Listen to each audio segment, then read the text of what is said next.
To illustrate some of the aspects of US-China competition in the economic domain, I'd like to share with you a quiz borrowed from Professor Graham Allison of Harvard University, the author of the Thucydides Trap. Brett, can we put that quiz on the screen, please? When will China become the world's #1 automaker, all the way down to economy? Now can we switch to the second slide? China has already become the leader in these fields.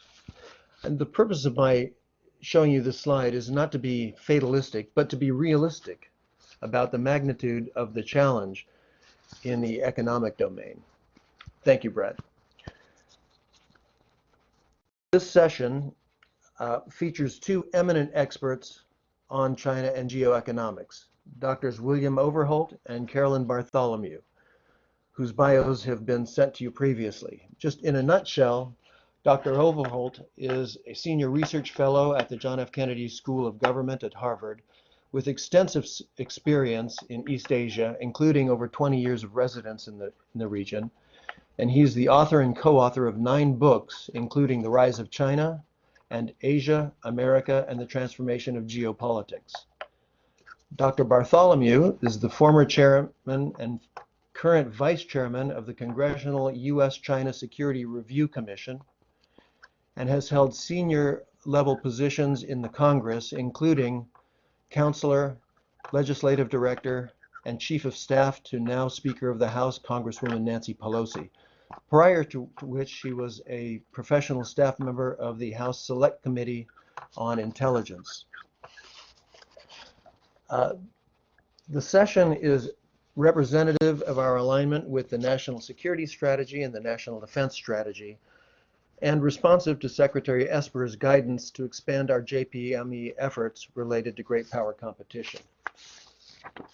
The way that the session will progress is first we'll hear comments from Dr. Overholt, followed by Dr. Bartholomew's comments. Then we'll open the floor to discussion and questions and answers, and we'll conclude with a mini section on the implications for professional military education.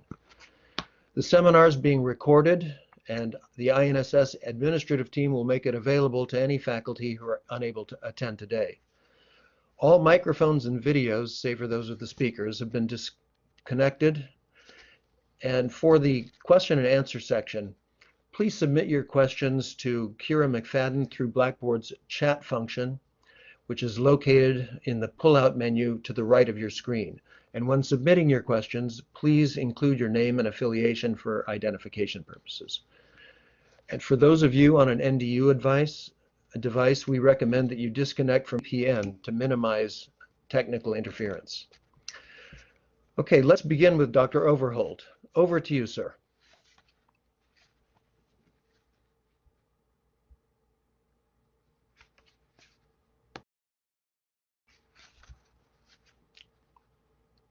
Dr. Overholt, mic on, please.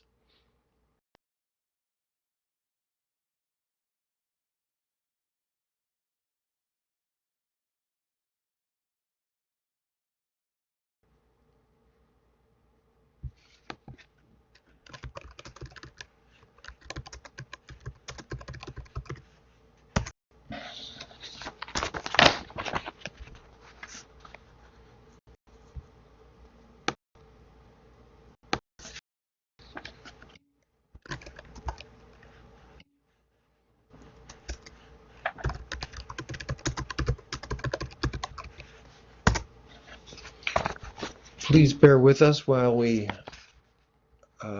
figure out this technical glitch.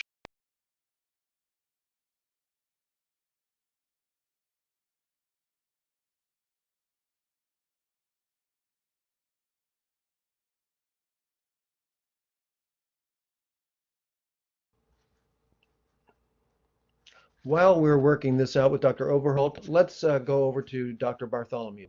Dr. Bartholomew, can you start for us, please? Yes, can you all hear me? Yes, ma'am. Can you hear me? Great, excellent. And thank you very much for the opportunity to speak today. Thank you, Michael, in particular for the invitation, and it's an honor to appear with Dr. Overholt. Our, excuse me, our views on China have differed significantly over the years, so I look forward to discussing today where they might be now aligning. My remarks are informed by the work of the U.S.-China Commission, but the views expressed are my own. I have been trained as an anthropologist and a lawyer, not actually as a political scientist, but I have spent the past 35 years working in policy, primarily foreign policy, and have worked on U.S.-China policy for over 30 years, since June 4th, 1989, the Tiananmen Square massacre.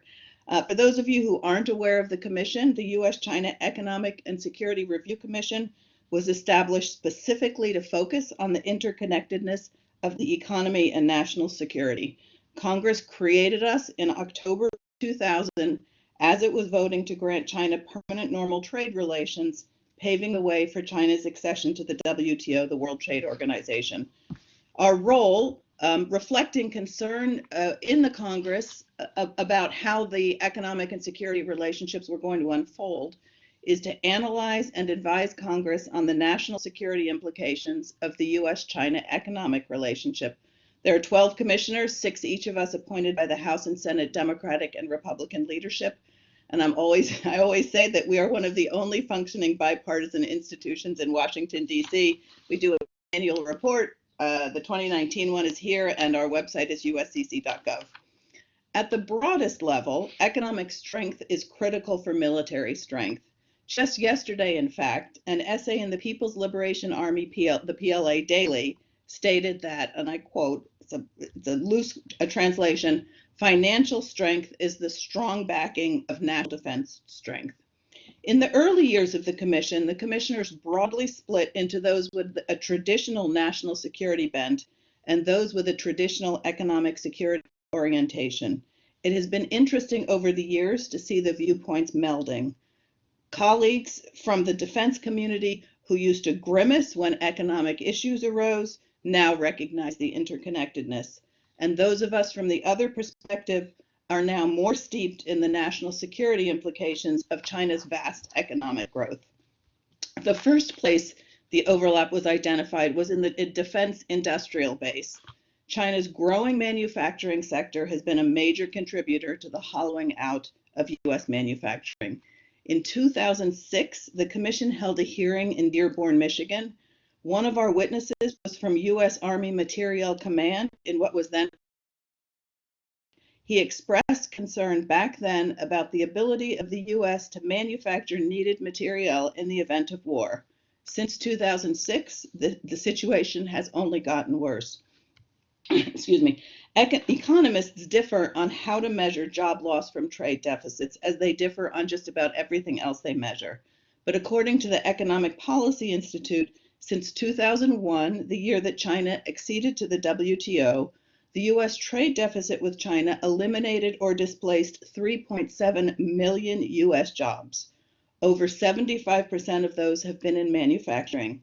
Included in those job losses are essential trade skills, as well as capacity in the critically important tool and die industry. The U.S. steel industry, also critical for manufacturing defense equipment, has been decimated by Chinese manufacturing overcapacity, as have other sectors such as shipbuilding, aluminum, and rubber. At this stage in the discussion, some people say, well, we were losing those manufacturing jobs anyway, and they were in low-tech industries. But the reality is actually even more disturbing. Our trade deficit in high-end technology, including the computer and electronics industry, biotechnology, aerospace, and nuclear technology, has been growing. In 2018, the U.S. had a $134.6 billion trade deficit in advanced technology products with China, 32.1% of the total U.S.-China goods trade deficit that year. That same year, we had a $6.5 billion trade surplus in advanced technology with the rest of the world. I won't talk about Thucydides, but I will mention Ricardo's theorem of comparative advantage, which some have used to justify the loss of our manufacturing base. We also hear that the U.S. has outpriced itself because of wages and regulation. China's just doing a better job than the U.S., they work harder, they charge less, etc., etc., etc. But the reality is, China is playing by a different and most of the rest of the world economy. China practices a form of what's now called authoritarian capitalism, which is, I find, an oxymoron, which violates the principles of the free market, the system on which we have built our economy and which we believe works. When China joined the WTO, the expectation was to move away from state participation in the economy. And for the first few years, it looked as though they were doing so. Under the leadership of CCP General Secretary Xi Jinping, however, the trend has been reversed. Instead of liberalizing when he took over in 2012, Xi has bolstered the role of state-owned enterprises, intensified suppression of dissent, and increased overseas influence operation. The CCP runs a state-managed economy with an industrial policy. It is transparent in its plans and goals. It has a series of 5-year plans with strategic sectors identified and national champions indicated and supported. It also, of course, has programs like Made in China 2025, which is a plan to focus on indigenous innovations and self-sufficiency, the goal of which is that 70% of basic core components and important basic materials would be made in China. There are 10 sectors in Made in China 2025, almost all of which have defense as well as civilian implications. Energy saving and new energy vehicles, next generation IT, biotechnology, new materials, aerospace, ocean engineering and high-tech ships, railway, robotics, power equipment, and agricultural machinery. Another relatively new concept in China is the military-civilian fusion strategy. This is aimed at the integration of civilian and military resources through research and development, talent development, logistics, commerce, finance, and software. The goal is to deepen fusion across the military and civilian spheres, leapfrog development in key technologies, and become a driver for robust and efficient science and technology development. These advances are necessary in order for China to reach its military modernization goals. And what military civil fusion does is it deepens involvement in the PLA's procurement and research and development.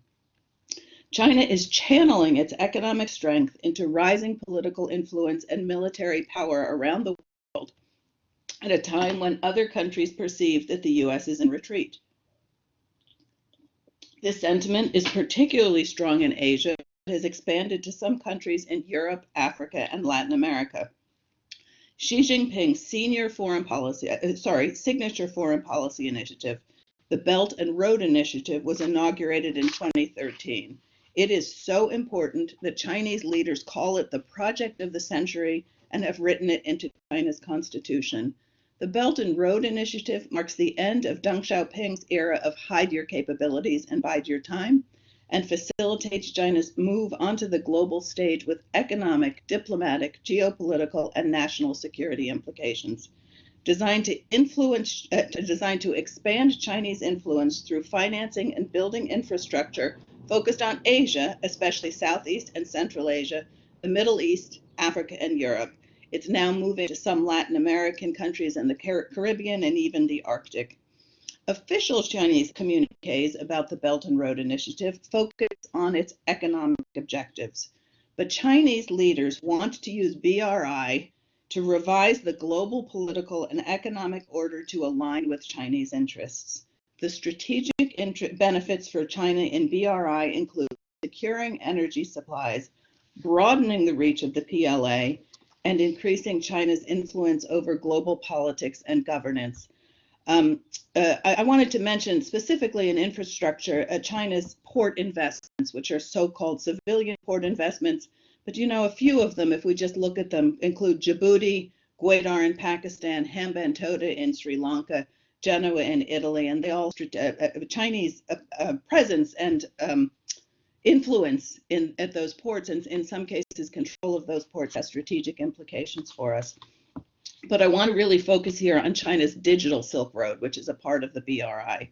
It's China's plan for integrating digital sectors like telecommunications, the Internet of Things, and e-commerce to create regional connectivity.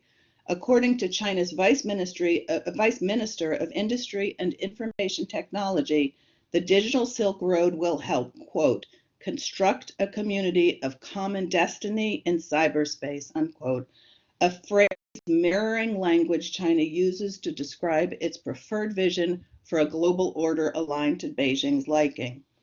Digital Silk Road projects give the Chinese government more of a foothold to export its authoritarian values, control information, and surveillance right alongside the digital infrastructure. The Chinese government's plans and activities undermine the broad expansion of free markets and democratic governance and raise serious concerns about both information security and the expansion of the surveillance state, all with implications for our national security. The Chinese government is actively engaged in strategic support for 5G, for example, the Internet of Things, artificial intelligence, and they do it through a whole of government approach. Global leadership in 5G is so important for China as it moves up the value-added manufacturing chain, asserts and expands its presence on the global stage, and seeks to control the flow of information. Why should we be concerned? This area is an example of where economics and national security merge.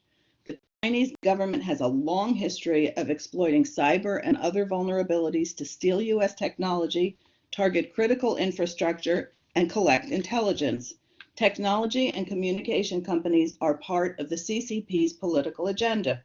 Private companies, as we understand them, do not really exist in China, where the government mandates the presence of party cells, can control board members, HR, and uses the subsidies and advantages it provides to these companies, including barriers to Chinese markets for foreign companies, as leverage. We don't have the concerns about other countries' telecommunication companies, like Nokia or Ericsson, that we do have about China's telecoms, and there is a reason for that. 5G could enable China to collect and retain massive amounts of data. Concerns about the use of data collected are not limited to Chinese use of the data. There are very real concerns that even in liberal democracies, some of the data would and will be used to silence dissent and undermine opposition.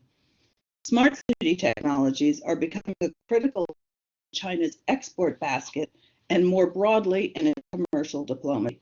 This also poses a national security risk to the United States and a strategic and ethical threat to liberal democratic governance everywhere.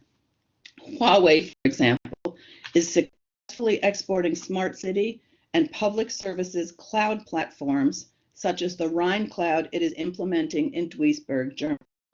A Huawei press release announcing the Rhine Cloud noted that Huawei's smart city solutions are serving over 120 cities in more than 40 countries around the globe.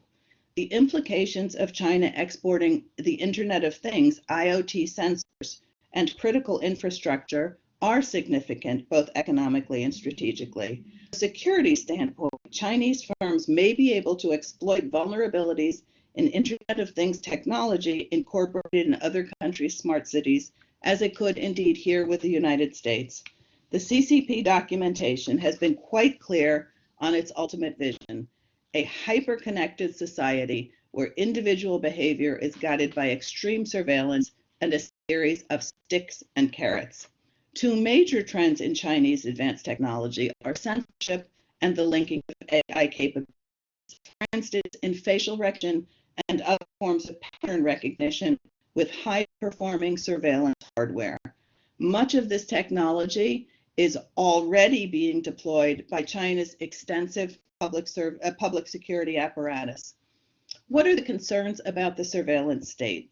Smart cities rely on networked platforms, sensors, cameras, telecommunication and wireless equipment, data analytics and cloud computing, and electronics and software. This equipment can be used to access devices that are part of the Internet of Things, our smartphones, our computers, virtual assistants like Alexa and Siri, Fit, and yes, as some people even worry, possibly our refrigerators and microwaves. With AI and facial recognition, they can track who is walking where, identify cars, license plates, and passengers, people in airports, bus stations, and railway terminals. What the Chinese government is doing to the Uyghurs in Xinjiang province is a chilling example of China's Orwellian application of advanced technology and the use of information collected by that technology to repress an entire population. More than 1 million Uyghurs have reportedly been detained and are being held in camps. An unknown number have disappeared, and some, and sometimes many, are suspected of having been killed. The surveillance equipment being employed to control the Uyghurs includes CCTV cameras with facial recognition and infrared for night vision, and Wi-Fi sniffers, which ID edges of computers, smartphones, etc., to help track the contacts between and the movement of people, which leads to another national security concern, the collection and retention of massive amounts of data. What happens to that data, and how will and can it be used? Smart cities will coordination of information from multiple arenas and across multiple locations. Chinese 5G equipment and connected products could gain access to the private data of billions of people, such as medical services, gaming, social media, location, banking information, and more. Access to such information could be used in any number of ways, including targeting. A report released in 2019 by the Australian Strategic Policy Institute, ASPI, documents that a Chinese state-owned company specializing in big data and artificial intelligence can mine the equivalent of 5 trillion words in 65 languages every day from sources such as social and traditional media for use by China's national security apparatus. In a statement released in April of 2019, 6 retired US senior military leaders noted a number of concerns about a Chinese-developed 5G network, including the ability of Chinese-designed 5G networks to provide near-persistent data transfer back to China.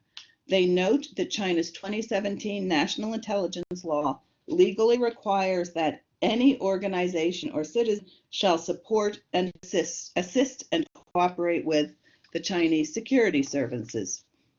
Their statement notes the possible risks to future military operations as DoD considers how to harness the immense bandwidth and potential inherent in commercial 5G systems. Using Chinese-developed networks to transfer military data is inherently risky and could endanger military operations in locations around the world. Then there's the global strategic risks, including the Chinese government exporting its model of authoritarianism right along with the digital infrastructure and equipment it is selling.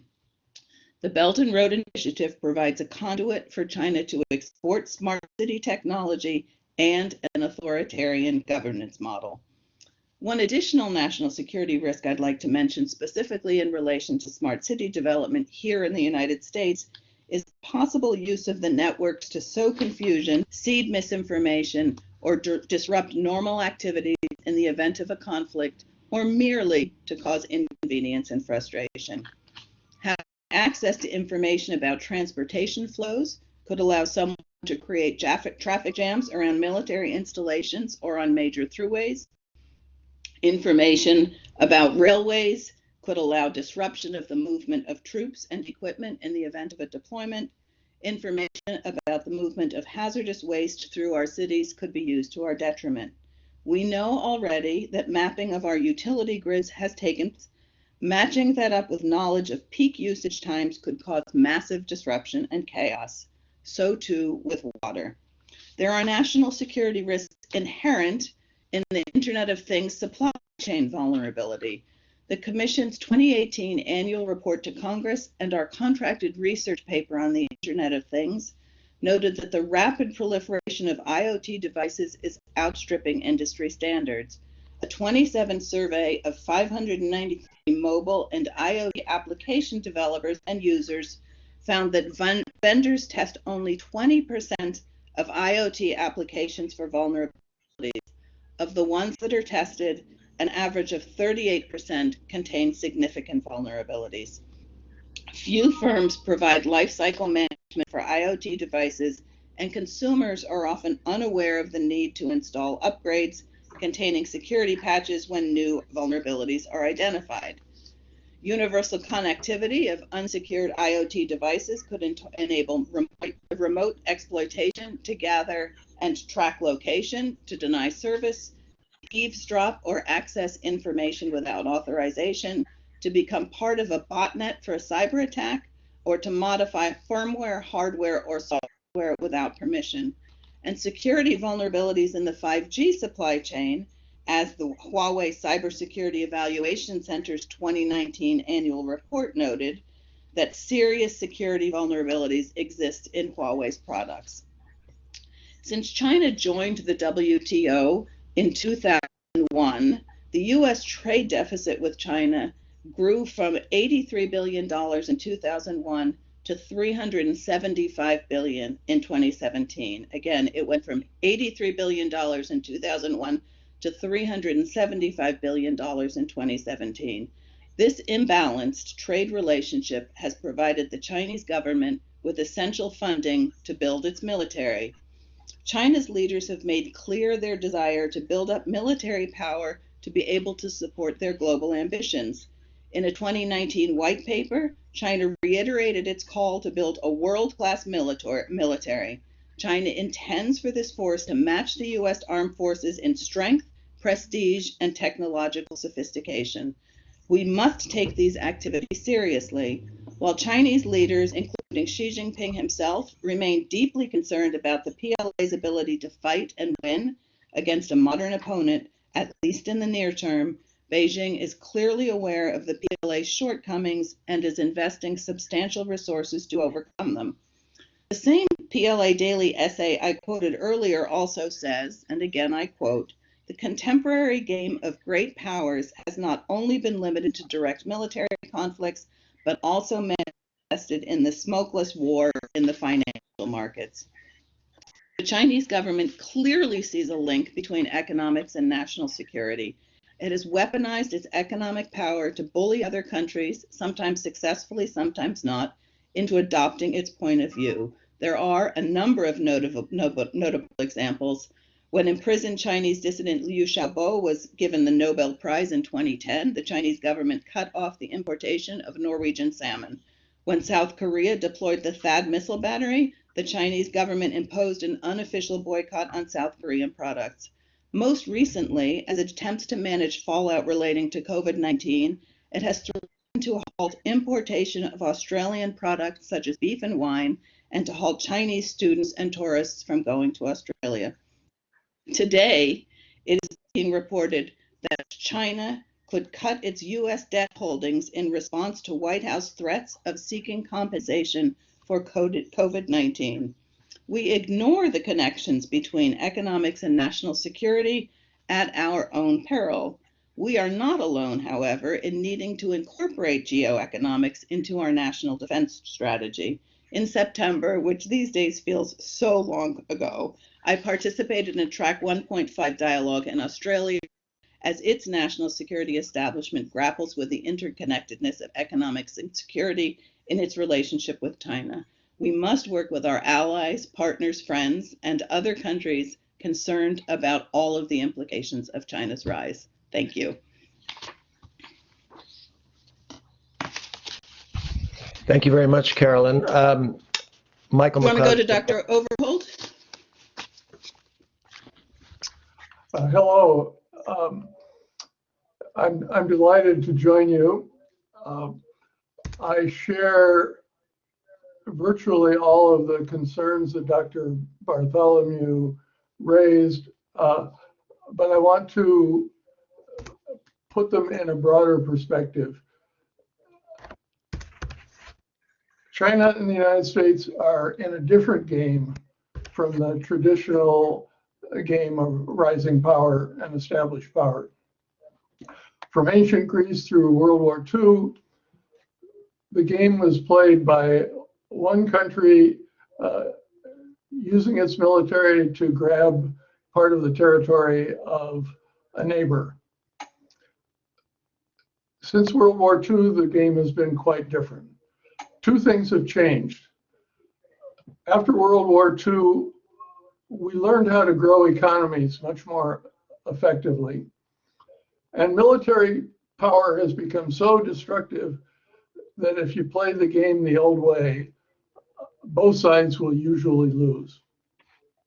As a result, the path to becoming a great power or to staying a great power has become largely economic. This is as fundamental a change as the Industrial Revolution in economics, but virtually all of our strategists and commentators have missed that. In the Cold War, the US, of course, needed a superior military. We had to win the Berlin airlift, and we had to win the Cuban Missile Crisis. But the Cold War was won as an economic rivalry. We used the institutions, the World Bank, the IMF, GATT, the WTO, US dollar hegemony, aid and institution building programs to create a network of allies and friends who were prospering and drawn to a system with us as its core. The Soviet Union put almost all of its resources into the military and went bankrupt. We played the game the new way and won. They played the game the old way and lost. What about other countries? Well, Japan became a big power without much of a military. Germany became the leader in Europe by focusing on the economic, but this time France won too. In Korea, South Korea was initially inferior militarily, economically, and in political stability to the north, but General Park Chung-hee shifted to an economic emphasis, and now the South Korean economy is 50 times the size of the North Korean economy.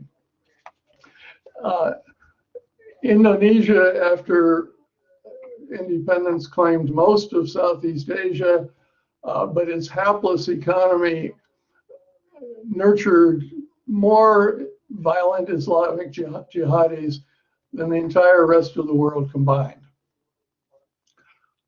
General Suharto refocused on the economy, gave up his excessive territorial claims. The resulting economic success stabilized Indonesia and made it the acknowledged leader of Southeast Asia. In China, Deng Xiaoping cut back the Chinese military from 16% of GDP to 3%, about where it remains today, and settled most of its land border disputes in order to focus on economic development.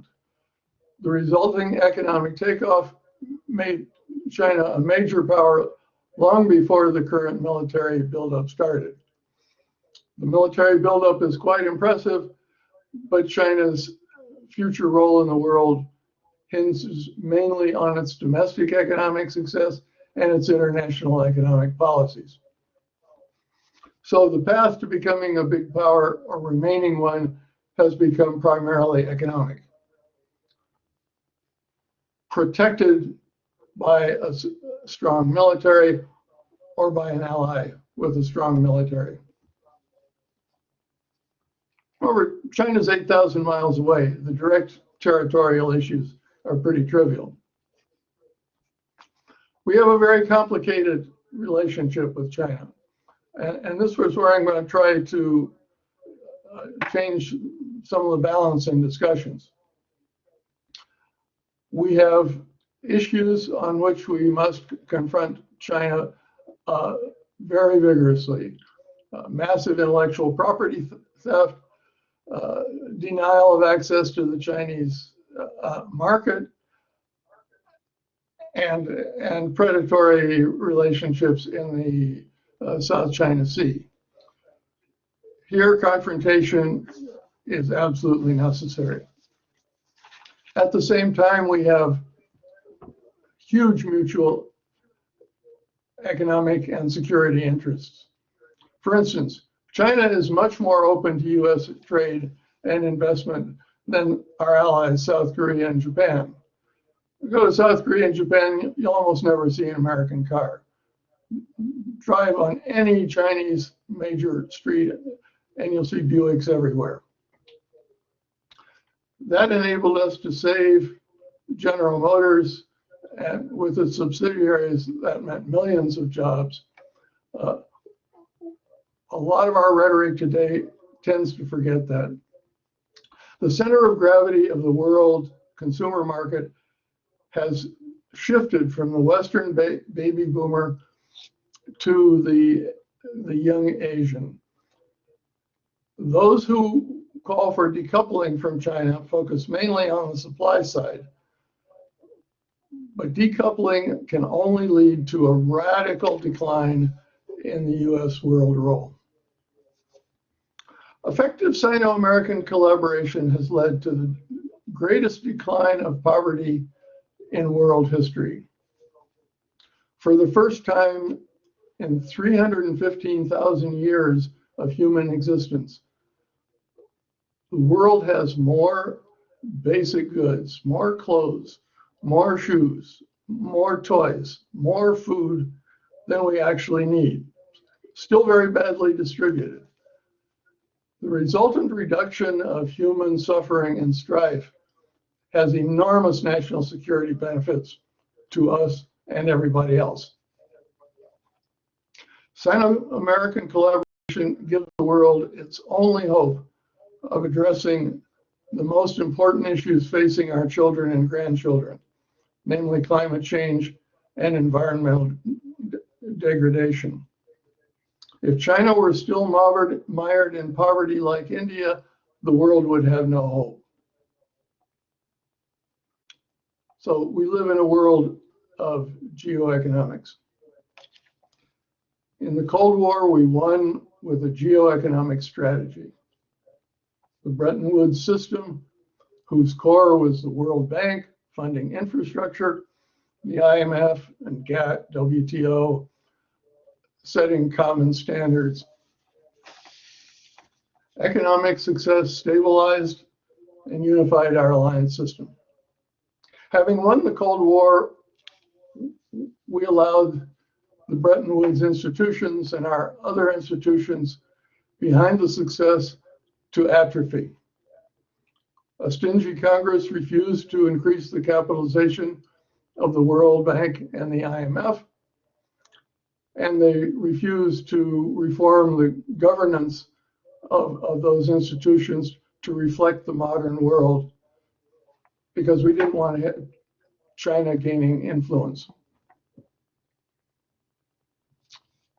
Over 3 decades, we gradually gutted the State Department budget, eliminated US Information Service, reduced away our most important aid and institution building programs, and we allowed excessive weaponization of the US dollar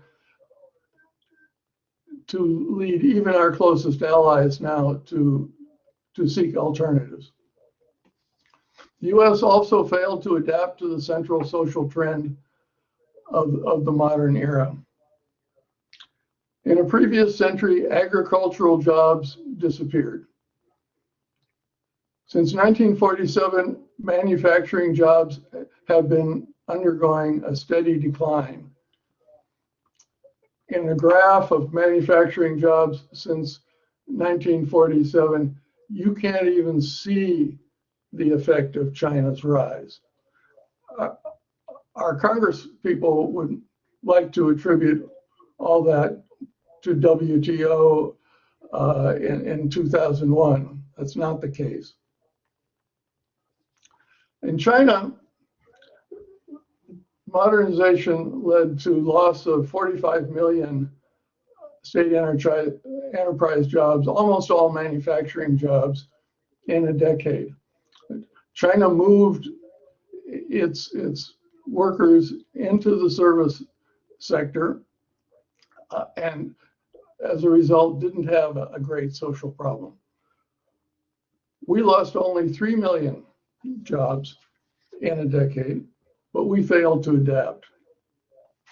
For different reasons, both the right and the left in Congress find it politically expedient to abdicate helping our workers who are left behind by modernization.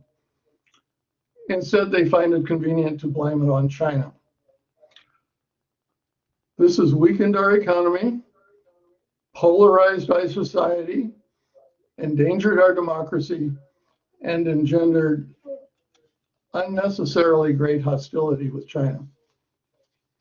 The effort to constrain China to a disproportionately small role in world institutions created a vacuum.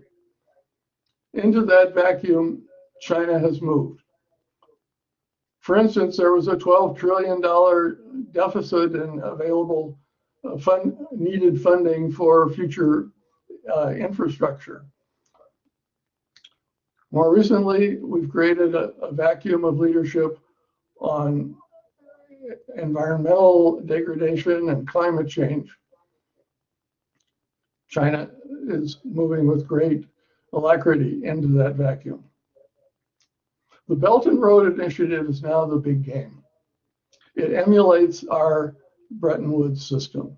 It's development banks funding infrastructure and a series of institutions designed to create common standards in customs procedures and digital economy and all sorts of things, and to promote international trade and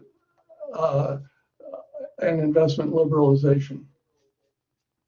BRI is a constructive theft of intellectual property that we left lying on the floor. China is now the leader in every form of green energy and is now the leader in environmental and climate change, while we abandon these areas and subsidize a declining coal industry. BRI is for many in the world an inspiring vision, as it was when it was our vision. In Africa, China convenes 46 heads of state to talk about development. And then they deliver roads and railroads and funding.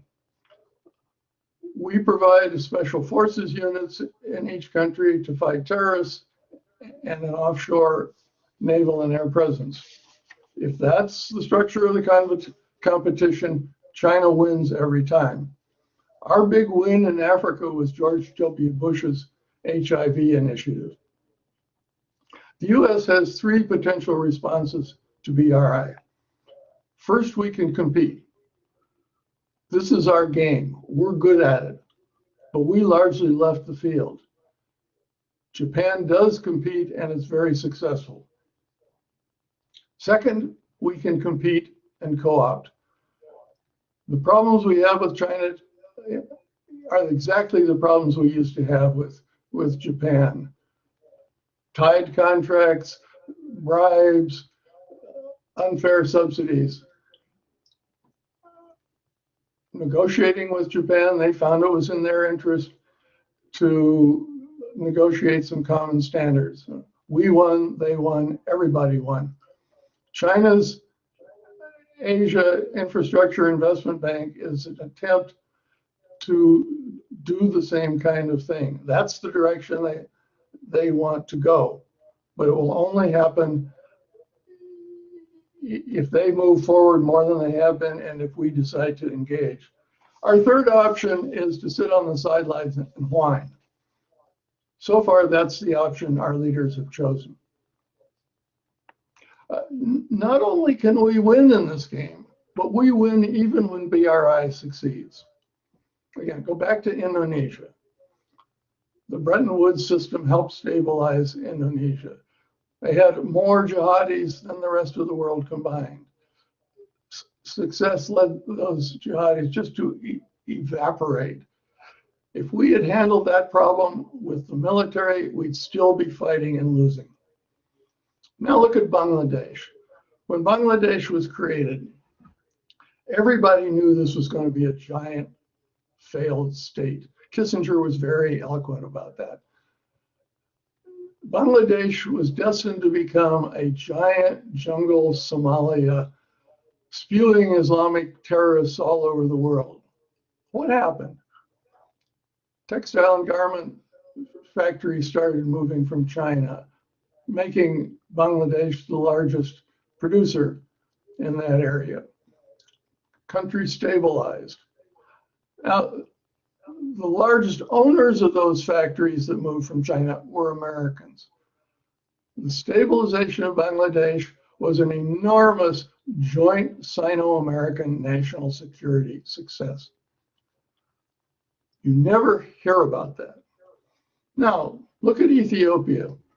When I was working with Ethiopia, they had 6 violently confrontational Leninist parties killing each other. They had one of the world's worst famines. Development, heavily spurred by Belt and Road related projects, has helped Ethiopia become, in many years, the world's fastest growing economy. Now, each of these successes, I would argue, is worth ballpark $1 trillion off the future US national security budget.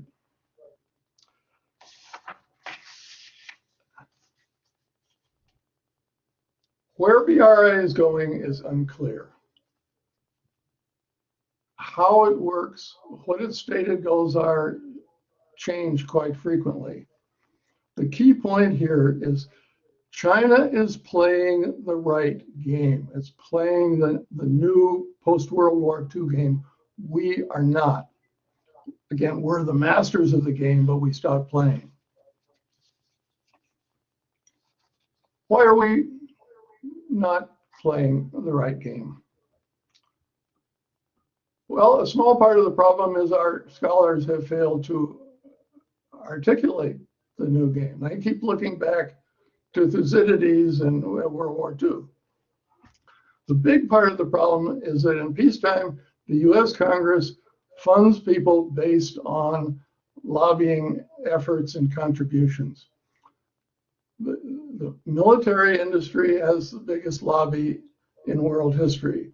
The State Department has no supportive lobby. So they've just been gradually gutted. Our problem is not a self-aggrandizing military. In fact, our top military officers are among the most outspoken and most conscious about the fact that Congress has left the military bereft of the complementary resources that they need to win. Talk to General Mattis, talk to Bob Gates, talk to General McMaster. Okay, stepping back, what are the overarching Sino-American issues? For us, if we want to live in a peaceful world, we Americans have that we have a peer competitor. We can manage that or choose nuclear war. China wants to be number one, but it's not trying to destroy us. And unlike Russia, it's not trying to undermine democracies. We can no longer rule the seas to the beaches of Fujian. We can no longer rule space by ourselves. We can no longer make all the IT and digital rules by ourselves. No strategy will get us to some dominant end state. China is not the Soviet Union. The future is likely competition forever. That's really difficult adjustment for us Americans. Every time somebody else says, we want to play the game too, we treat that as a threat. That's not going to work. Whenever we have tried to confine China to a disproportionately small role, we've harmed ourselves and we've added to China's prestige.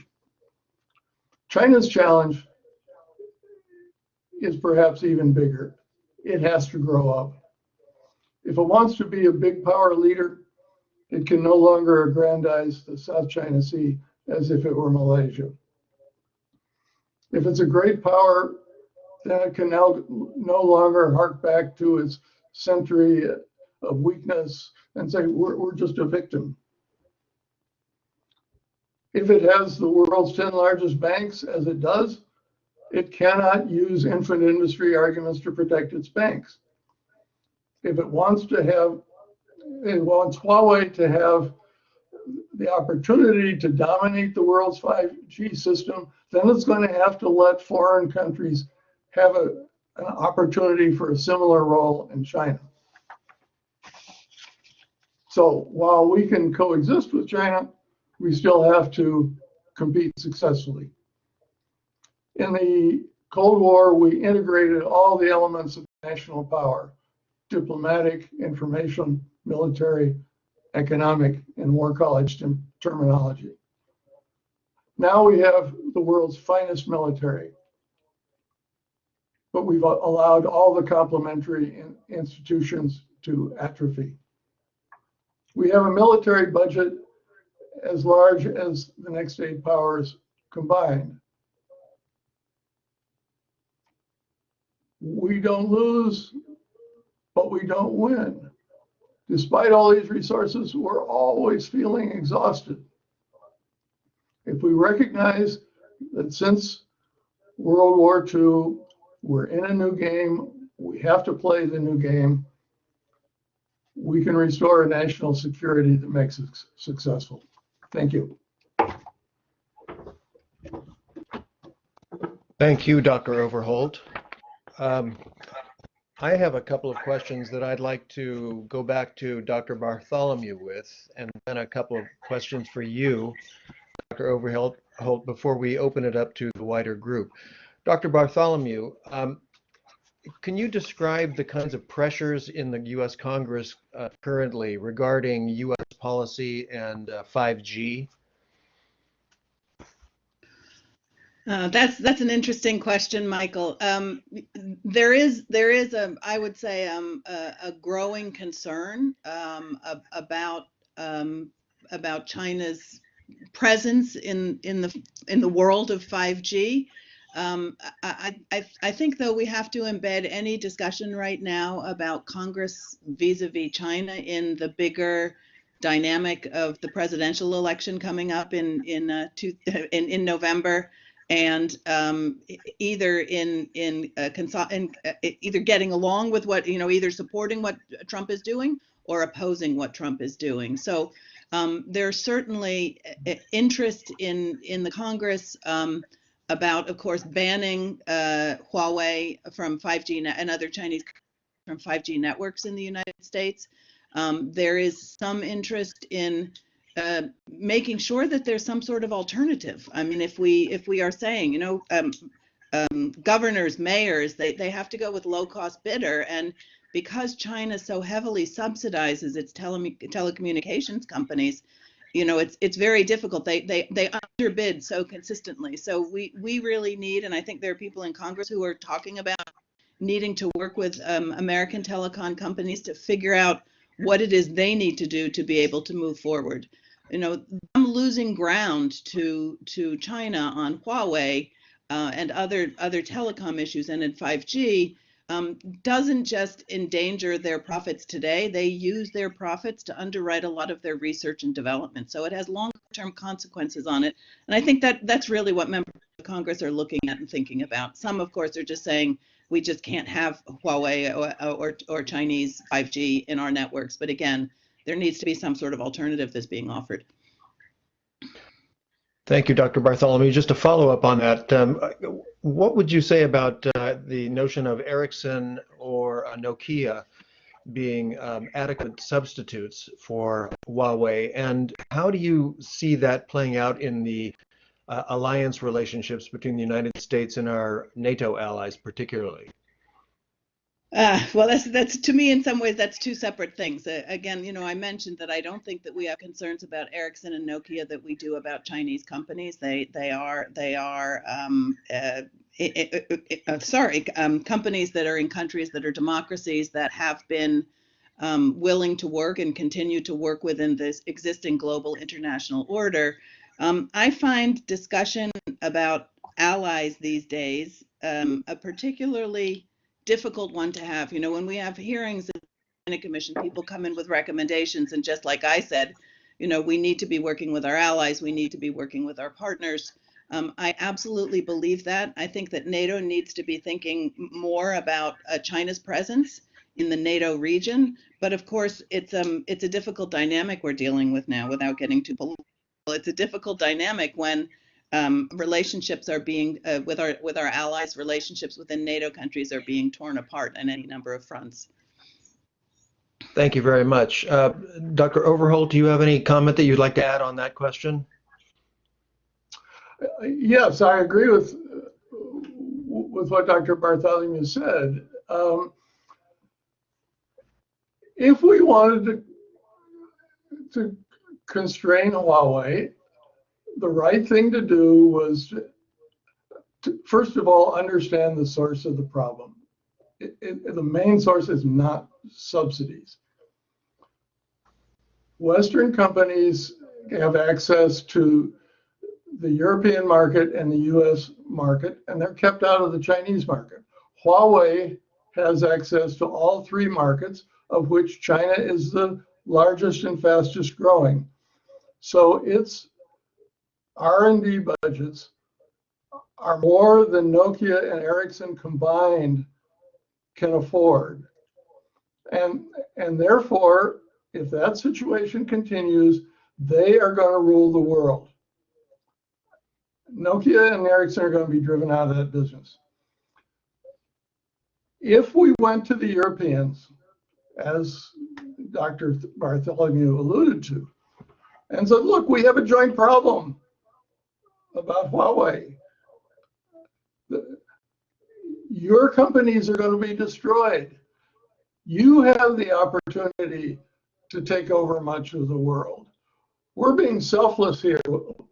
Let's get together and impose a rule that Huawei gets excluded.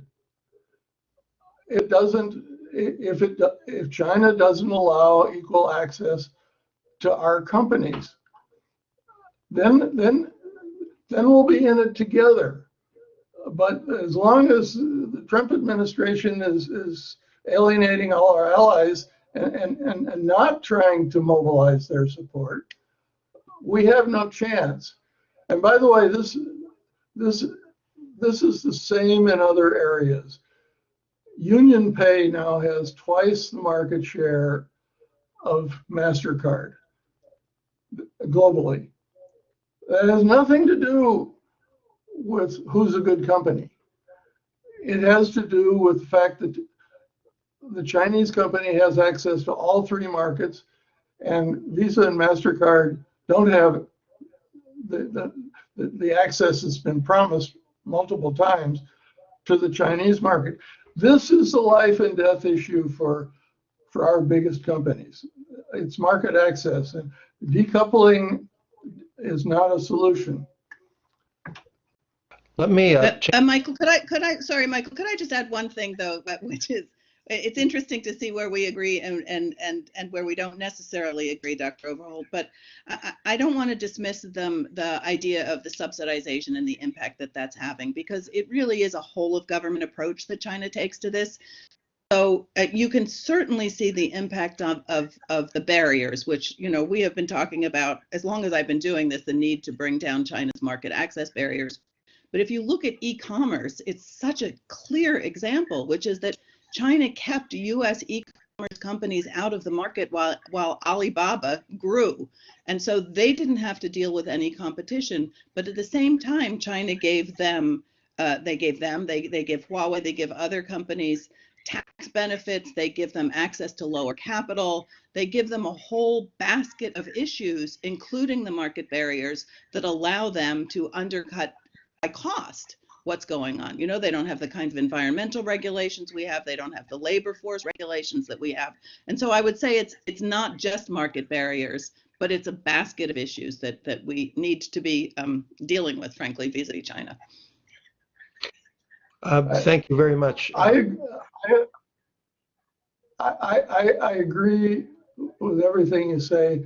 If we had the market access, the competition in so many areas would make their subsidies impossible to sustain. They would go bust trying to keep Huawei and UnionPay and every other sector of their economy going on a subsidy basis. So I agree we should keep hammering them about the subsidies. It's a real issue, but we need to be clear about the priorities of the issues. I'm going to switch channels a little bit to the issue of how the COVID-19 pandemic might be impacting the Belt and Road Initiative and China's path over the next few years. Dr. Overholt, can you start on that? Well, China has gotten a lot of deserved opprobrium for being slow to get on top of COVID and slow to report it. But they have gotten on top of it. And I don't think it's going to have a significant impact over time on the Belt and Road Initiative.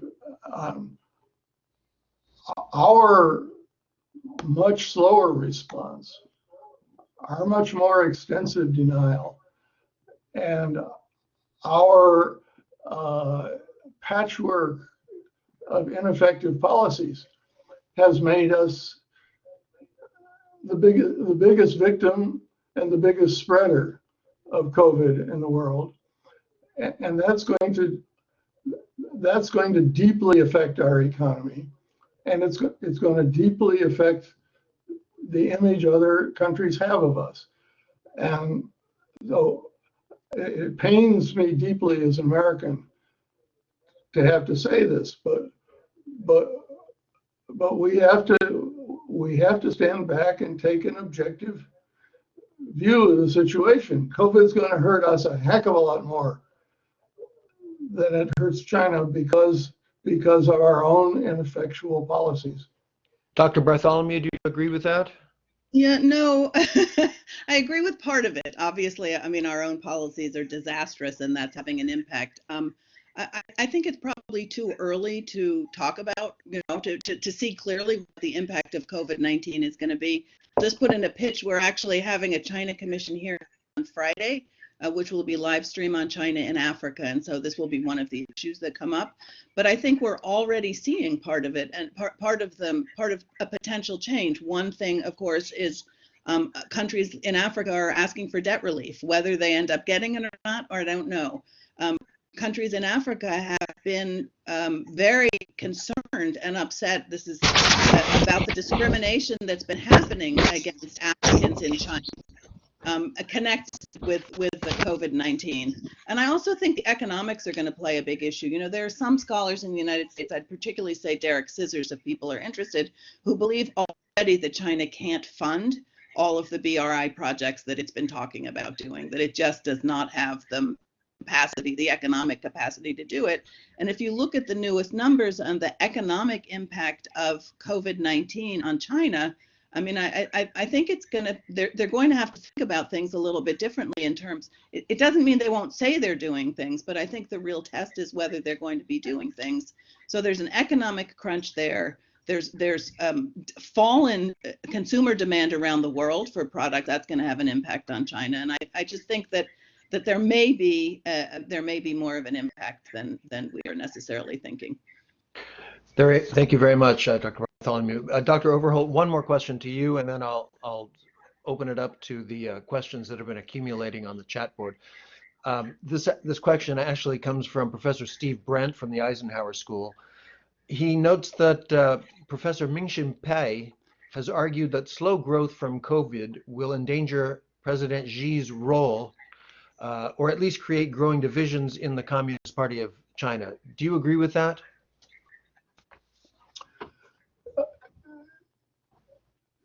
Halfway. Professor Pei has been predicting the collapse of China for decades. He tends to see all the weaknesses and none of the strengths. So it's an overstated argument. But Xi Jinping presides over a country where the legitimacy of the government depends on delivering material benefits to the people. And second, he came in with a mandate to reform the economy and take it to the next level of sophistication and development. He hasn't been doing that job. He has allowed desire for maximum political control to interfere with and disrupt every dimension of economic reform that China's economic planners expected and that the whole elite of China expected. So I expect that COVID-19 is not just a short-term bounce down. I think the Chinese economy was due for a downward plateauing. And so the party is going to have more problems going forward. And Xi Jinping has opposition from every angle in the Chinese elite. If you want to understand Xi Jinping's position, look at President Trump, who's got they both have a very alienated elite and a less educated, very nationalistic, angry mass base. Xi Jinping's base is broader and stronger than President Trump's. But you have a real problem when most of your elite thinks you're taking the country backwards, not forwards. So they're going to have real problems going forward. And by the way, that's very important because an awful lot of the military planning in particular assumes that pretty rapid Chinese growth, and 6% would be pretty rapid, is going to continue indefinitely. And I would argue it just isn't. Thank you very much, Dr. Overholt. We have a list of questions that's accumulated on the chat board, so I'm going to turn it over to INSS staff Kira McFadden to read those questions to you. Kira, over to you. Okay, our first question comes from Dr. Frank Hoffman from INSS. It's a two-parter.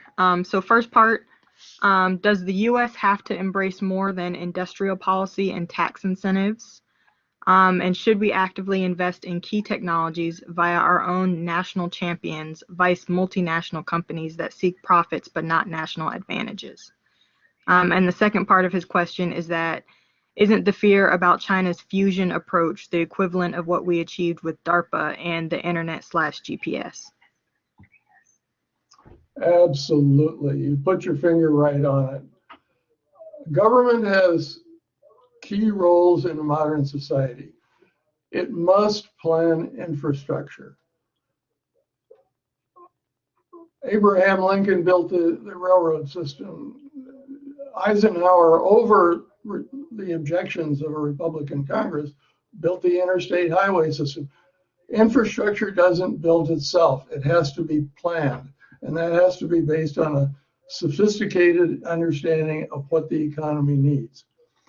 Second, government has to anticipate the great social changes and help our people adapt to it.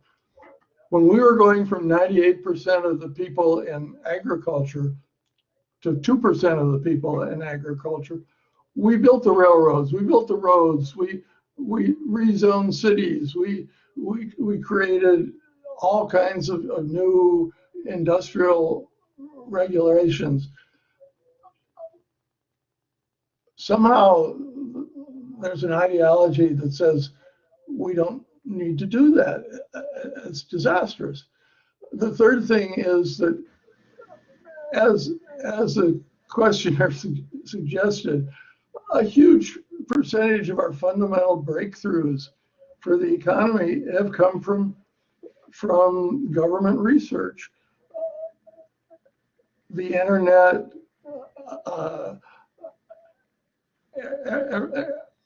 the whole space program and all the economic value we're going to get out of space, modern aircraft, modern telecommunications, the chip industry, much of the advance in health through the National Institutes of Health. The role of government is absolutely crucial, and unfortunately, we've just been destroying that role, and we've got to stop and reverse that destruction. Can I just quickly try to answer that one too, which is that I'm interested that the questioner raised the phrase industrial policy, which, you know, many people in this country have an allergic reaction, an automatic allergic reaction to industrial policy. But I certainly agree with Dr. Overholt that you know, things like our Eisenhower highway system. I mean, there are so many things that we need to be doing that we aren't doing, including investment in basic R&D. I do think there's a difference between what China's military civil fusion and what we do here. You know, DARPA does R&D, but generally these technologies are spun off into private companies, and the government gets out of the way. It is in China, though, that, you know, the government is certainly targeting what it is that they want to be developed. As I always say, we are at fault for not recognizing that they clearly say what it is they want to develop. So I think there is a difference between what they're doing with military civil fusion and what we do with our defense R&D and our civilian R&D. I do think that we also need to be investing in things like trusted foundries. I mean, we need to be making sure that we have the capability to manufacture what we need, or make sure that friendly countries have the capability to manufacture what we need. It's shown most recently in the pharmaceutical supply chain, where, you know, people are starting to see what happens when so much of our production is in China. So there are a number of ways we need to incentivize production here, and to help make sure that the production of needed things like penicillin are being done by friendly countries. Thank you very much, both Doctors Overholt and Bartholomew. Kira, can we go to the next question, please? Yes, so the next question is from Walt Hudson at the Eisenhower School. Should the U.S. government consider working to establish a public-private enterprise in 5G, similar to Sematech in the late 80s, in order to compete on the global stage? And is this feasible? I think that that's actually one really good alternative, and a way to make sure that you know, we have access to the kinds of technologies that we need going forward. You know, as we both mentioned, when there is concern, but there are no alternatives, what are people supposed to do? So I think that's a great example of how working together, using what government does best, what the best in the private sector does best, is one way to really approach the 5G challenge. Okay, thank you very much. I agree. Good. Kira, next question. Okay. So this one comes from Dr. Bernard Fennell from the National War College. One key argument in favor of markets is that they produce the most efficient allocation of capital, and that competition drives innovation. Government involvement, by that logic, reduces economic efficiency. This position is quite well supported empirically, so how is it that China's state-led economic policies are successful? And if a centrally planned or least directed economy is competitive, then why are we so committed to free market capitalism? Dr. Overholt, can you take that one first? Yes. Fundamental principle of economics is that competition and each party in the world contributing their particular comparative advantage leads to efficiency. Having said that, in relatively simple economies like South Korea in 1960 or China in 1980, basic things are lacking. Capital, information, education, other skills, and government can play an absolutely useful and decisive role.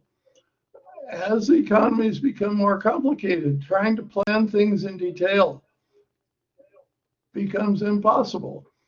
And, you know, we saw this with Japan.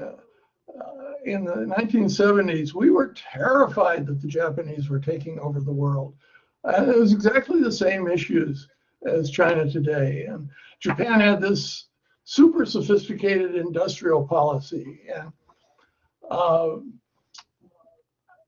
in 1979, my colleagues and I, mainly my colleagues, Tom Pepper and Marigano at the Hudson Institute, did an overall assessment of Japanese industrial policy. And they found that they had some huge successes, very expensive, and they had some huge failures. And the failures outweighed the successes. The biggest Japanese effort was in what was called the fifth generation computer artificial intelligence program. A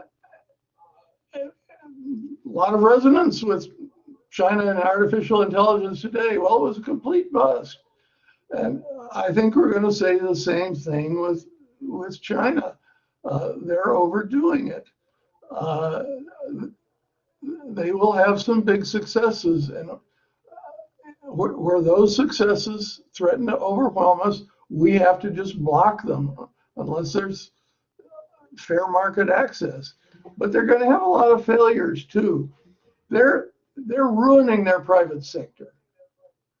The price of Xi Jinping's emphasizing the state enterprises over the private sector and putting the party committee in every enterprise in charge of business strategy, it's going to be catastrophic for them. So industrial policy works up to a point. I suggested the three areas in which it's essential. The other area in which it's essential is market failure. Our country, the economy by itself will not produce strategic reserves of protective equipment for or pharmaceuticals for, or of key resources for wartime. The government has to plunge in and do those things. And so now there are four areas where government involvement is absolutely essential, but it doesn't involve going as far as the destructive things that China is doing. If you take it a few steps further, the Soviet Union tried to program everything. That just creates a complete gridlock. So we just need to sort out the details. It's not a black-white ideological difference. It's four very practical areas. Thank you, sir. Dr. Bartholomew, any comment on that? Yeah, it's interesting, of course, as you look at China's the change in its economy and the way it's been trying to move up the value-added chain in manufacturing. I think, of course, they were first successful with the market access barriers that we're talking about. They were successful, as I've said several times, because they've used subsidization. So they are protectionist. You know, people always say we can't be protectionist, but the Chinese government is protectionist. What they do with their economy is they protect what they identify as critical sectors and allow companies to grow at our disadvantage. But we also haven't mentioned IP theft, right? And so when we're talking about innovation, and there's always been questions of you don't have freedom of thought, how successful can you be at innovation? But a lot of what China has accomplished to date in terms of innovation has not actually been innovation. It has been stealing R&D from us and from other companies in the United States and in other companies, and then taking that and trying to build on that. And also in innovation, it's interesting to me that China continues to send students to the United States. Well, right now maybe that's on halt, but halted. But to the United States, to Australia, to the UK, to countries where they are going in. They're learning about innovation. They're going into research labs. They're using all of these things, and often, as we've seen, they are taking that knowledge back to China. So I do think, though, that as China tries to move up the value-added chain, there are significant stresses in the Chinese economy. The question is how long they're going to be able to keep up this inefficiency. Again, I'm not advocating that there's going to be a coming collapse of China. I am extremely skeptical of the 6% growth number. I am extremely skeptical of all of Chinese official numbers. I mean, even as they were sort of trying to ramp up from Wuhan being shut down, there were stories, that there were empty factories that had no workers that were keeping their lights on in order to boost energy consumption. So it looked like energy consumption was going up and therefore production was taking place. So, there's a lot of ways that they fiddle with information and what it is they're doing. But I do think ultimately the inefficiency of the way they do things, the inefficiency in their state-owned enterprises is going to continue to be a drag on their economy. I will add one more thing to which we also haven't mentioned, which is their demographics. They are facing, an older population, a smaller labor pool, and that's going to have an impact also. Thank you. Kira, do we have another question from the audience? Yes, we do. So the next question comes from Colonel Kaliskanlar from Turkey. It seems that capitalism alone is not enough to compete against the Chinese hybrid authoritarian capitalist model. Is a soft transition possible from the capitalist economy to a planned economy, which would be rewarding to not only select areas such as AI, robotics, 5G, domestic commodity production, but would not apply to all economic sectors?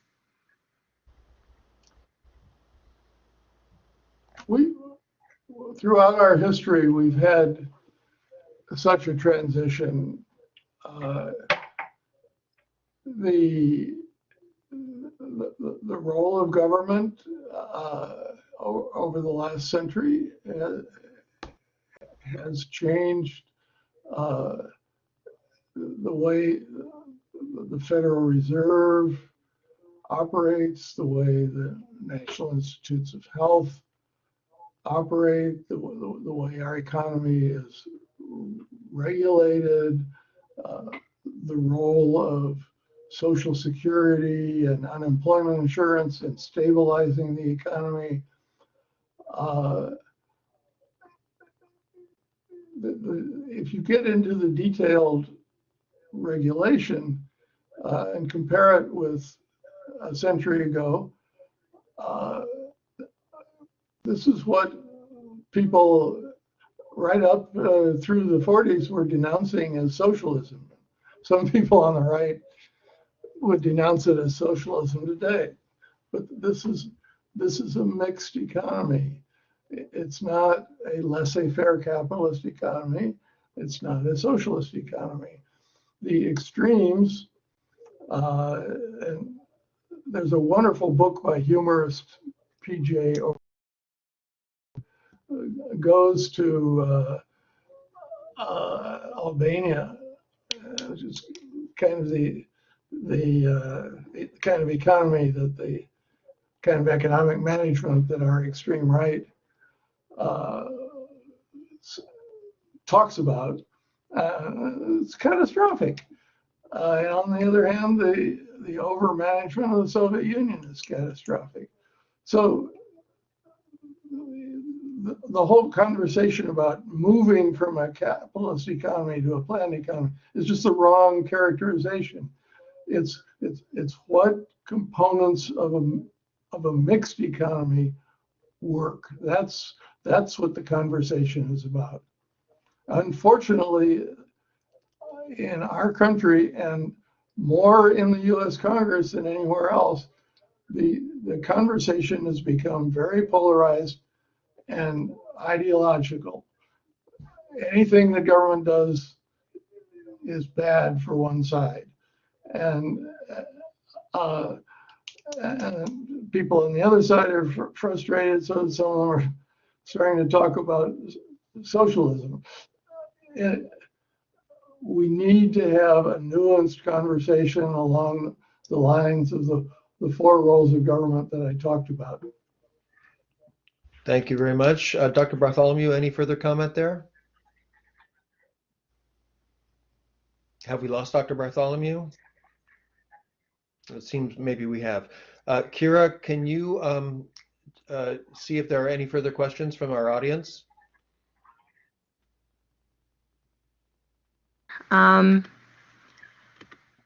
So next question comes from Dr. Dr. Bartholomew. I'll check on her. So our next question comes from Dr. Phil Saunders of INSS.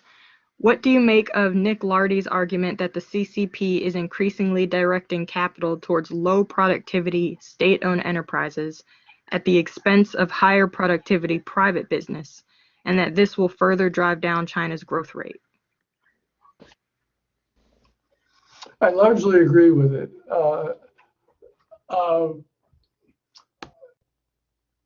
Private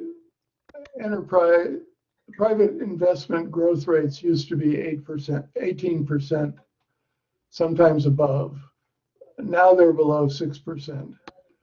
The private sector, as Nick Lardy has documented better than anyone in the West, is the source of almost all economic growth in China and almost all new jobs. And so they're making a huge mistake. On the other side, we need a little bit more nuanced conversation about the state sector than comes out of the statistics, which group the whole state sector together. There's a military-related state sector.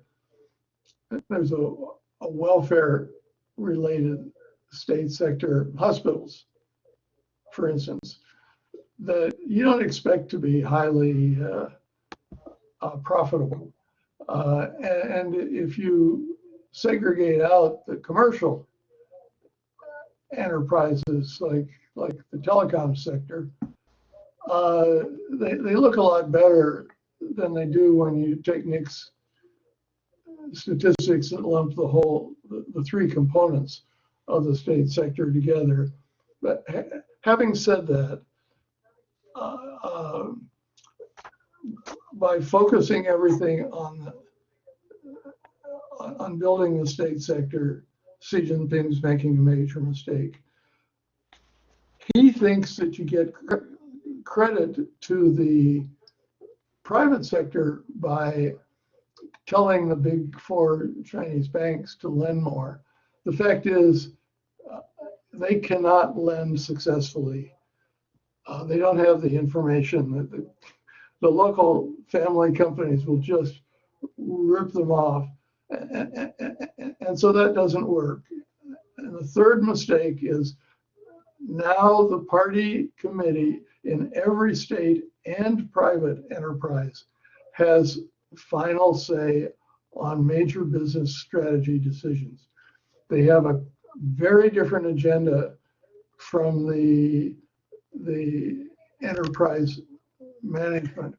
Imagine what would happen if we put a politician in charge of ultimate decisions on business strategy at Intel and Apple and Google. That would not be helpful to our economic growth. It's not going to be helpful to China's economic growth. So Xi Jinping is just making huge mistakes. Thank you, sir. Dr. Bartholomew, can you comment on that? Yes, sorry. I think I need some broadband improvement over here on my Wi-Fi. Get Huawei. They're probably in my system already. Anyway, if I could, first, I have an easy answer on this. Yes, I agree with Nick Lardy. The Chinese government is still betting the CCP's control and power, as Dr. Overholt said, the deal they made with the Chinese people about we'll give you a better standard of living and you don't ask for political freedoms. They're still betting on that. But this whole issue of dealing with the disbanding of what private sector existed is going to be a significant problem for their economy going forward. If I could just answer the previous question quickly, which is that I think that if we are honest, right, actually do pick winners and losers in some sectors in this country and in this economy, through our tax code and the companies that we incentivize, through money. I mean, the president has been throwing money at the farmers because of the impact of his tariff war, and because they support him. And so, we're picking winners and losers there. He's doing the same thing with coal. Those are not necessarily sensible decisions, but there are winners and losers that are being picked. And one other thing I want to add, though, is that we have had, up until I would say relatively recently, a pretty mercantilist policy towards China in the first place. Certainly during the 1990s, and Dr. Overholt might disagree with me, but policy decisions that were being made, often they were being driven by Boeing's interest in competing, in getting deals and competing with Airbus in China. They were being driven by some companies that don't even exist anymore, Motorola or Westinghouse, that is no longer American. But we certainly saw, starting in the Clinton administration and going forward, that it was a mercantilist U.S.-China policy that was advantaging certain companies and disadvantaging others. Thank you both. I'd like to take the remainder of the session to talk about the implications of these issues for joint professional military education, and just ask you both to briefly comment before going back to the NDU faculty. I hope they'll have some comments or some suggestions. But how do you think that national security educators should address the issues of geoeconomics and great power competition with China in teaching the next generation of national security leaders? I think, first of all, we need to refocus without curtailing traditional education on military strategy. We need to refocus more broadly on national strategy. And that means that at least everybody should have to take a deep dive into economics or diplomacy or information and develop a broader understanding of how national strategy works. When we teach history, they need to understand more broadly why the Roman Empire worked, or why the British Empire worked. It wasn't just military. And if they get that historical understanding, the way they do get an understanding of the great military strategists. They need to reread our Cold War history.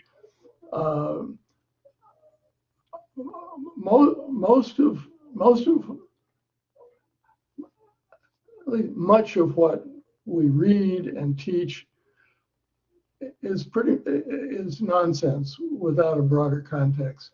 Now, let me just take one example, but it's a typical example. David Remnick's book about the collapse of the Soviet Union. Wonderful history of all the demonstrations and so on. It won a Pulitzer Prize. It catapulted him to the absolute top of his profession. He doesn't mention that it was a bankruptcy. The Soviet Union collapsed because it went bankrupt. You can't understand anything about the Cold War without understanding that. They should be studying the great American strategists, Dean Acheson, Henry Kissinger, Zbigniew Brzezinski, Jim Baker.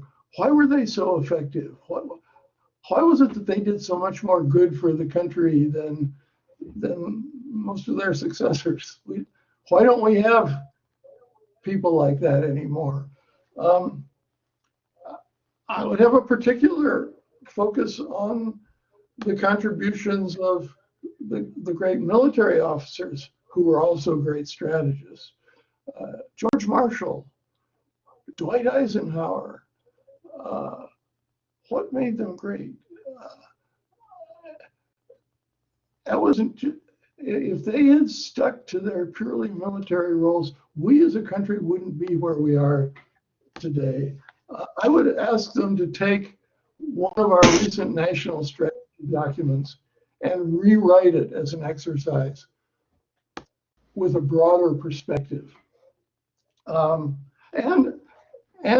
we need to have a debate about the role of the military, because our military quite properly takes civilian control very seriously. Our job is as military is to fight, to deter, to win. That other stuff isn't our job. Well, nobody else is doing that job. And the war colleges are the place where people have the talent, the time, the resources to do it. So I would argue that we have to rethink and expand the role, particularly of our war colleges. Thank you, sir. Dr. Bartholomew? Yeah, I think I would take this in a slightly different direction. I was surprised, Michael, when you called and asked me to do this to learn that there is not more of a focus over there on geoeconomics, because I don't understand how one could sort of understand the current state of the world without thinking about the economic aspect of all this and how it's connected. And certainly it's impossible to understand China's rise without throwing economics in it. But for that reason, actually, I think it would be important not to stovepipe these issues when people are talking, right? I mean, you could put people into a series of economics classes and you can put them into a series of strategy classes, but I think it would be really important to pull those things together in a class instead of having people just study military history or just study economics. I also think that it's important within that geoeconomics context to sorry, my cat has joined us, to think about the practical implications, to study the practical implications. I mean, as I mentioned, when we don't have a tool and die industry because we have lost that industry, what are the implications for that? And so the economic issues are not just in that greater sphere of US-China relations, they have an impact back here at home. And I think that it's important to incorporate that. And, what does it mean? Because we need to be thinking about solutions to these challenges. Thank you both very much. Kira, I understand there are a few more questions from the audience. Yes, a couple more questions. Our next question is from another one from Walt Hudson from Eisenhower School. Is our national security strategy apparatus heavily weighted to the military sector? And if so, should we seek a more explicit focus on geo-economic strategy in the U.S. government in order to capture the new post-World War II and post-Cold War framework that Dr. Overholt suggests is extant? And for example, should the National Economic Council, the Committee on Foreign Investment in the United States, or some such governmental body be given the task to develop a separate or complementary national geo-economic strategy? Good So question. I think I'll start. Can I start on that one? That Yes, go ahead, I please. think that, yeah, I think that the concern about any separation, right? Any separate strategy, it takes us sort of right back to where we are. If you have people who talk and think about economics, and you have people who talk and think about military, I do think that our national security strategy needs to encompass the geo-economic challenges. Again, as I've said, I don't think that we can understand the world the way it is and figure out what we need to be doing to defend ourselves without doing it both economically and in the military. You know, supply chains is a perfect example of that, right? I mean, if you are responsible for logistics in the military and we go into a conflict and you can't get what you need, and you don't even know who the tier 2 suppliers are of the equipment that you're getting, so you don't even know if it's been tampered with, that's a real problem. And I think that that's the kind of thing that we need to have our future thinkers thinking about and incorporating into what they do. Thank you, ma'am. Dr. Overholt?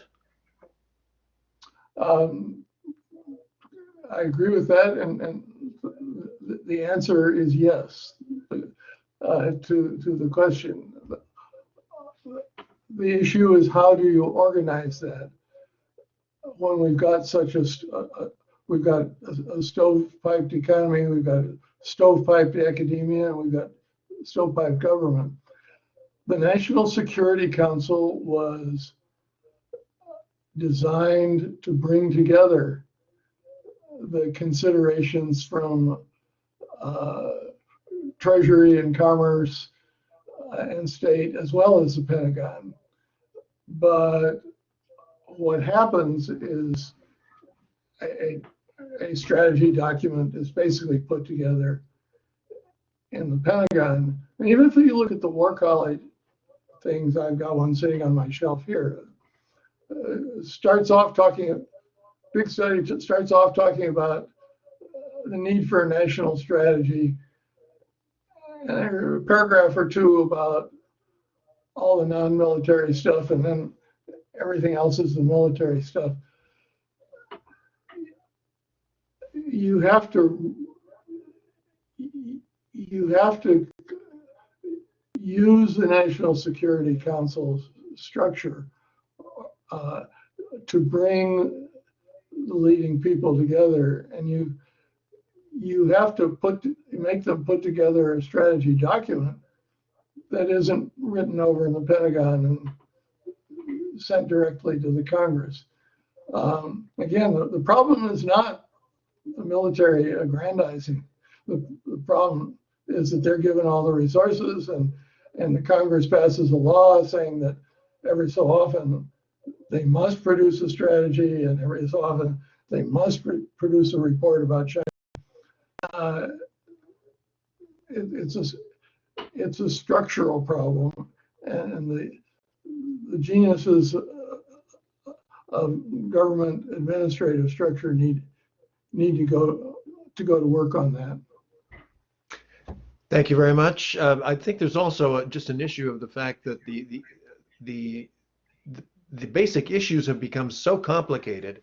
We now have literally dozens of national strategies for cybersecurity, for industrial policy, for national security, for defense strategy, for counterterrorism, for counter transnational organized crime. There are so many strategies that it, in a way, possibly increases the stovepipe nature of our overall approach, which leads back to one of the comments I made at the beginning, which is that in fact there's really only one competition, that all of these are just different aspects of a single competition. And that gets to what Michael Mazar writes in Prism, which is that the real competition is over the character of the future international order.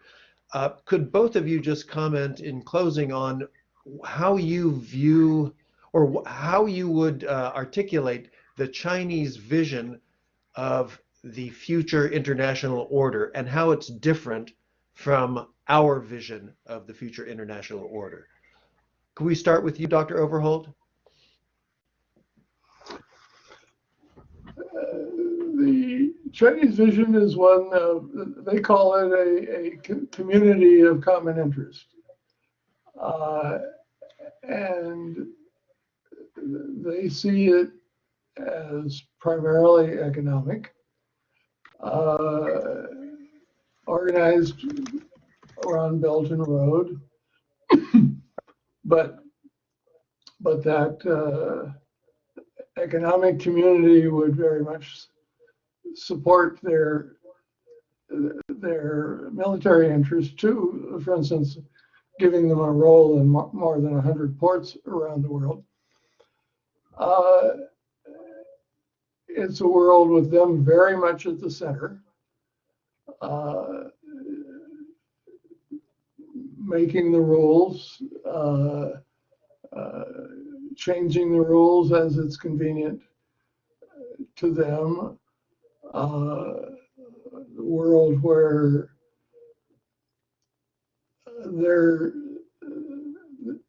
there's no effort to, or there's a rejection of any efforts to impose a common political vision on the whole world. The idea that our concept of democracy, our concepts of human rights have any right to pressure other countries, they reject. They don't try to promulgate their own system. What they say is that it's wrong for anybody to promulgate, to push their own system. What the way their vision interacts with ours is about economic performance. And we have promoted the idea that not only are democracy and human rights and our kind of legal system good in themselves, but they're very good for economic growth. And as somebody who started out with an expertise on the Philippines, which was the absolute ideal third world democracy, and which was ahead of every country in the developing world, no exceptions.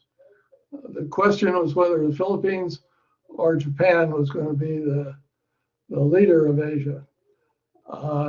And it hasn't worked very well. And if you compare China's performance with India's performance, India's hasn't worked very well. And that creates a very fundamental threat to our ideology without any direct impact from China. And so that sets up the competition. And when I say that they want themselves at the center, they see a blockchain settlement system that's Chinese designed and Chinese managed, as handling all these economic transactions along the Belt and Road that are handled by our system of dollar hegemony today. So it is a very distinct, very competitive vision. It has a lot more attraction out there in the developing world than we like to give it give credit to, and they have benefited greatly from the financial crisis of 2008, which disillusioned much of the world about the greatness of the system we promoted. And they benefited greatly from the emergence of Donald Trump and Boris Johnson in the leading democracies. So we've got a real competition on our hands. So I think perhaps this is one of the places that Dr. Overholt and I, some of our views differ a little bit, which is that I do think that the Chinese are interested in promulgating their own worldview. You can see it in the actions that they're taking. They are maneuvering to have Chinese leadership in international standard-setting bodies. They Belt and Road, all of these things. I think that it is obviously for them an authoritarian system is one that works and one that they believe in. And one of my concerns, of course, is that they do.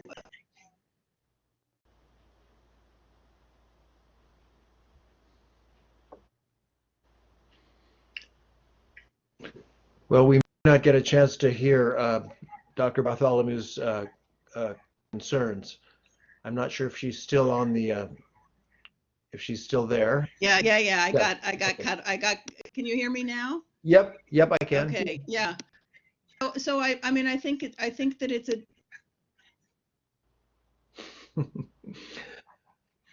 All right. Well, the system is not perfect. Let me say that, okay, it's now 13:56. We are coming to the end. Caroline, you're still there. Go ahead. Yeah. Sorry, it keeps going in and out. So what I was saying is that I do think that there is certainly interest in the Chinese leadership in seeing their view of the world expand, and the concept of democracy with individual rights go by the wayside. I don't know that they're necessarily actively saying right now that that's what they're interested in doing, but it's one of the reasons that I'm concerned about the rise of China. And I think one of the fundamental differences is the concept of the common good, right? The global goods that the Chinese government, certainly to date, has made all of its decisions based on what is in China's interest, and we at least try to believe that the United States is making decisions, or in the past has made decisions that are not only primarily in our interest, but are in interest of a global commons. And I think that's one of the fundamental differences. Thank you both very much. I'm glad that there is some disagreement. If there's no disagreement, there's no discourse really. We're going to have to conclude this session, this NDU faculty symposium, because we're running out of time, and I want to be respectful of everybody's time. So in conclusion, let me just acknowledge and thank Kira McFadden, Brett Swaney, Kathy Reese for their management of the platform, Laura Junor, the director of INSS, for her sponsorship. Of course, Drs. Overholt and Bartholomew, thank you very much for being with us. And all the participants as well. Let me just say that if there are any questions, comments, or suggestions on this, please email me at mclausicm@ndu.edu. Thank you all for your patience with our technical issues, and everybody please stay safe and stay healthy, and I look forward to seeing you all soon. Thank you very much. Thank you very much. McClausic over and out.